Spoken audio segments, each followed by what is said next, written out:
Have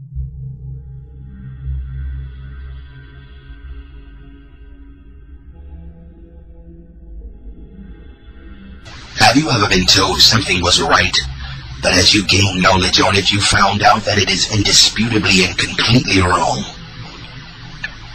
What if you were trained to think a certain way by someone because of how they were trained and what they believe and what they fear? Or, even worse, what if you were trained to believe something because they know they might possibly gain by making you think the same way? Do you think we've somehow strayed on our belief and support of what is right and what is wrong? I feel as if our moral foundation had been swept right from under our feet. Now, thinking on these topics, I wonder, what do we have now to gauge our conscience? Should we rely on what society says that is acceptable and right? Let me ask you, do you conflict with right or wrong? Think about it. And if you don't, please tell me, what is your gauge? What rules do you live by? Is it your upbringing? Did someone close demonstrate right and wrong to you? Do you question the set ideas and laws and rules of those that have been set before you? Or do you just accept them? Do you accept them because it feels good or because everyone else is accepting it? Do you accept it because it is tradition? Do you know what cognitive dissonance is?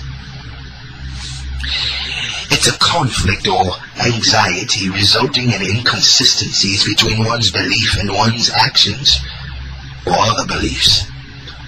It's when you try to reconcile two conflicting states of minds, such like enjoying smoking and knowing it to be clearly unhealthy. Both are held to be true.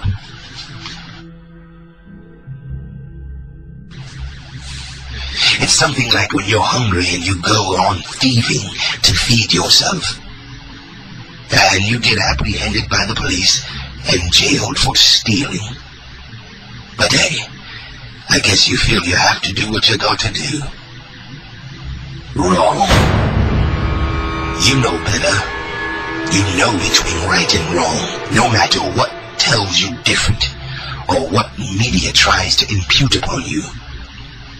Search inside yourself.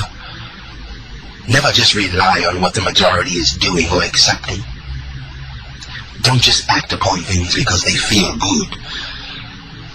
Do you remember ever watching some of the old cartoons where the character has to make a decision and there's a miniature copy of himself that shows up on the right side of his shoulder wearing a halo, and on his left side there's a loud and obnoxious one carrying a pitchfork? Well, when we often find ourselves in the same type of predicament, you should pick the one that speaks softly. Pick the one that doesn't interrupt the loud one. Pick the one that speaks humbly and explains the good and reasonable outcome if you were to take his advice. He's usually the one that's right.